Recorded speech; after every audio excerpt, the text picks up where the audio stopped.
because of the budget cuts. But most importantly, we have to make sure that our students are not adversely affected. I mean, and we try to minimize the impact on their on their convenience. Many of my students, many of the students at Georgia Gwinnett College are non-traditional students, meaning that they are not the typical 20-something. Many of them are elderly in the sense that they are working full time. Some of them 40 hours a week. That's a regular job, and they're taking classes around their work time. They have members, they're staying home because of the lockdown, and then they're taking care of elderly, the parents sometimes. The kids have moved into their homes. So they may have only one computer at home that has to be shared with their kids. So there are all kinds of financial challenges the students are facing. Some of them have been laid off, so they don't have, they're filed for unemployment. And so they are concerned that the mental and then their physical well-being is being affected directly because of financial challenges.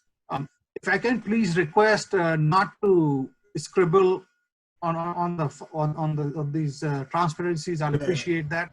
It takes away from the the reading. It takes attention. It diverts attention of the reader. So right. Please don't scribble on it. I appreciate that. Technology challenges. Not all students, not everybody has the necessary resources to buy a state-of-the-art laptop. They may not have, I'm sure in India also you are grappling with these same issues. People have a general feeling that everybody in America is rich, which is really not the case. There are a lot of poor people in US, and many of the students that come to Georgia Gwinnett College, particularly, the mission of my college is to cater to the lowest rung of society. We call ourselves Access College. Access College means that it is accessible to everybody who wants to study, irrespective of their income level. So we get some of the poorest families, students, and they may not have a computer at home, they may not have internet access, and they may not have Wi-Fi. So we are providing loaner laptops. So students can loan laptops from Georgia Gwinnett College temporarily. We are providing them financial aid to subscribe to internet, to sign up for Wi-Fi services so that they can get lectures from instructors. This pandemic has also affected the academic support, which is fantastic at University System of Georgia. We pride in providing that academic support to students, but now they cannot physically go to that building, to those people personally. So now everything has to be put online, and it becomes a challenge how to provide those, especially if there's a family of the student family has only one computer and there are 4 users of that one computer. The parents want to work on that computer. The kids also want to access online classes on it. So it's becoming very challenging to everybody. And last but not least, time management and study skills become very important because nobody is monitoring these students anymore. So it's up to the student whether they join the class or not, or even if they join the class by Zoom or Blackboard web conferencing, they are not required to show their face, so they can just join and just leave and do whatever else. So there's no way for us to ensure that they are listening and they're watching a live telecast of the classes. The good thing is that all the recordings are available to them. So I record my lectures. The students are able to watch those lectures later on.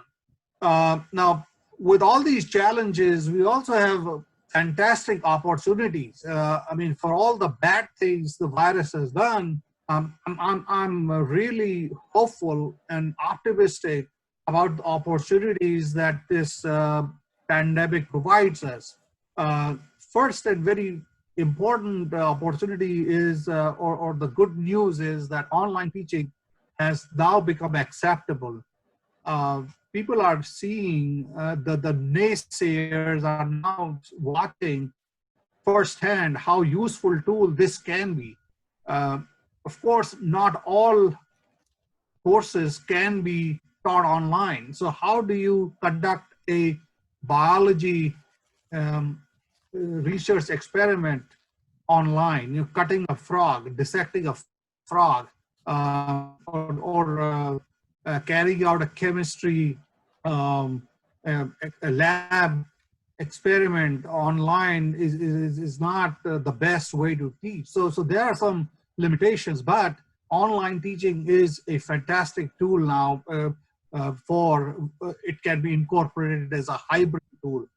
In India particularly, I see there's a awesome opportunity for online teaching, because people can have their kids in rural areas join in colleges, schools, in distant, far-flung places.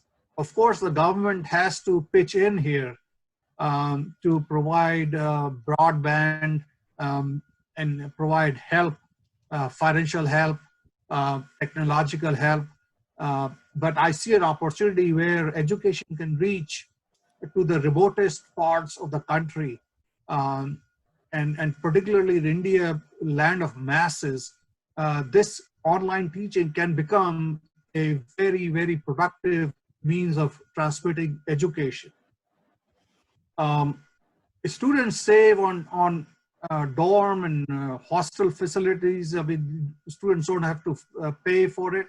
They can stay at home. They don't have to pay for the cafeteria, because once they were living in hostels and dorms, they had to subscribe to the cafeteria and mess facilities. They can save on transportation. They can save on health fee, the gym. So there are a lot of cost savings students can have. On the administration side, from the university perspective, the class size is not a problem anymore. We are seeing today, we have almost 900 people watching this live broadcast. So I'm not saying that the class size should go to 900 suddenly, not at all, because there is a limit as to how many students one instructor can productively, effectively, efficiently handle. But we do not have to limit the class size to the size of a classroom. So in GGC, the class size, the maximum class size is 40 students. But now I can have more than 40 students join in through online medium. So that is an opportunity. Professors can cover more material now, because everything is now pre-packaged. So I can rehearse and put more material online in the PowerPoint slides. And because my voice is being recorded, the video is being recorded, I can speak, I can cover more material in the same amount of time.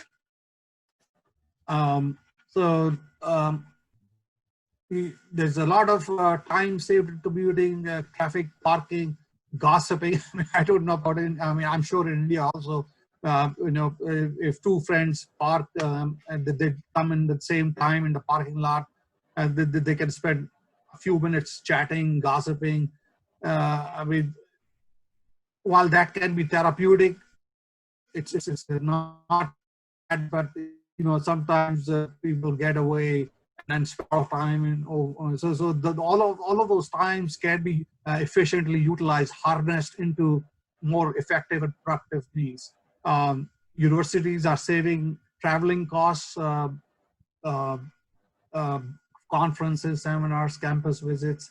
When you hire a faculty member, so you narrow down to 3 or 4 choices. You invite those 4 candidates to campus. You have to pay for them, make them stay in hotels, and pay them allowances, BA, TA. So all of those expenses are now spared. So there are some savings that you can enjoy. Cleaner environment. This is my favorite one. I'm a big fan of environment, and I'm sure uh, your school located in Rishikesh, which I have had very pleasant memories. I've been there a few times in the past, and it's one of the beautiful places in India. And I've seen some pictures how this COVID has transformed the whole scenery, how the water of the Ganges has become so pure, all the way down to places in Patna, and the entire river looks clean. I mean, the Jamna River in Delhi looks so clean. In Agra, it looks so clean. So there are definitely some positive effects, and there's an opportunity for us to as grown-ups, as educators, it becomes our responsibility to make sure that we try to whatever we can do to keep these rivers clean, to keep our air clean. I mean, with the drone technology, I'm sure you've also seen videos posted, an aerial view of cities like Lucknow, uh, my hometown, my soul city. I grew up in Lucknow, and Lucknow looks so clean today. So hopefully we'll keep these positive things stay put. We will hold on to this. It gives us more time for self-introspection and reflection. Let me try to, of course, there are some trade-offs, and interest of time, I don't know how much time I have, but I'll try to, okay, Yes, quickly. There are some, of course, problems, that there are many problems you all are familiar with. I'll jump on to my last slide here. These are the recommendations that I have received personally. I've read the literature a little bit. I mean, I'm not an expert. I've not become an expert. It is not my area at all. But the last couple of days, I tried to, as I was preparing for today's presentation, that I have summarized, I've synthesized. Um, so for the administrators and faculty members, we want to integrate environment health courses in the curriculum. This is something that has um, been neglected. It has been overlooked. So in the School of Business, if I look through my curriculum, there's only one class, there's one course that touches even remotely on this aspect. I mean, we have a course on environmental business and a related topic on ethics in business. But I don't think we cover health at all, unless somebody wants to pursue a course on healthcare management. Then there are some health courses in there, but really there's no course on um, environment and personal health.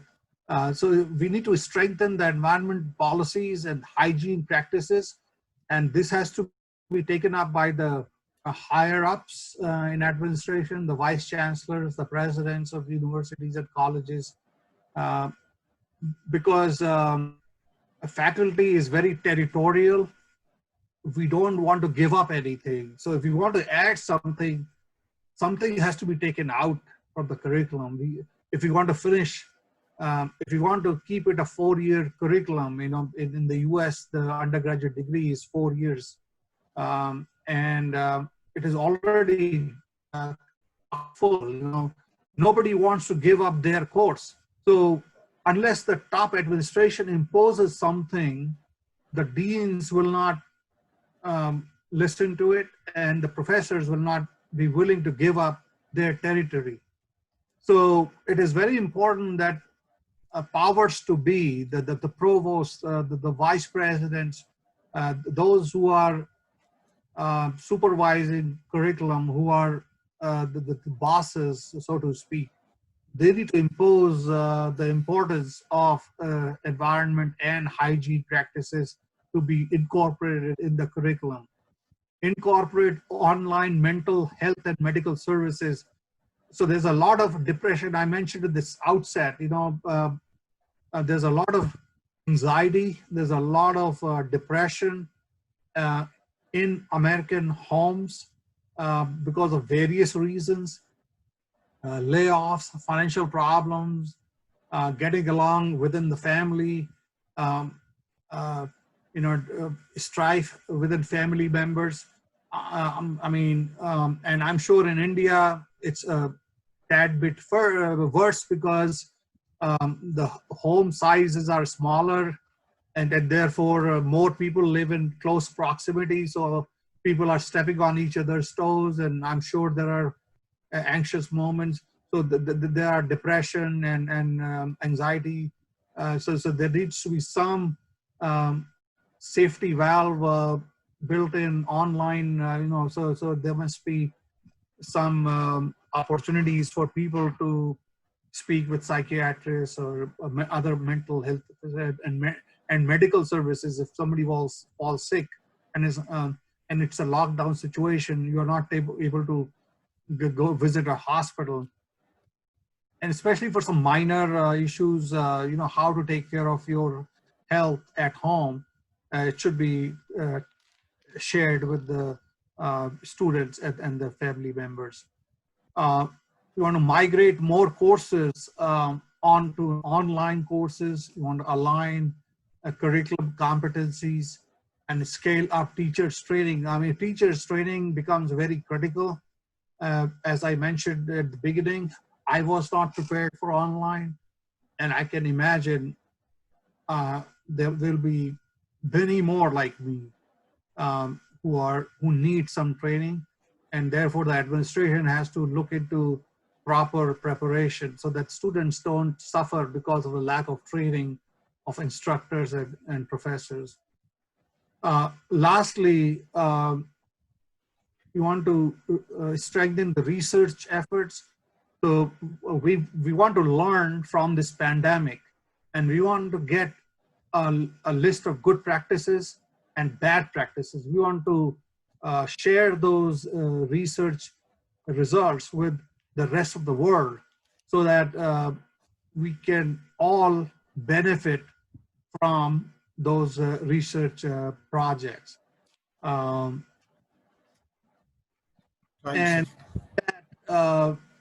here's a list of references that I used in preparing today's presentation, and then I now finish. And I don't know what the procedure is, ma'am, Jyoti ji. Yes. Or Joshi ji. Yes, sir. Yes, sir. Time for questions now or later? I think later we I can would take. like to end here. Thank you. Thank you very much, sir. I think we can take the questions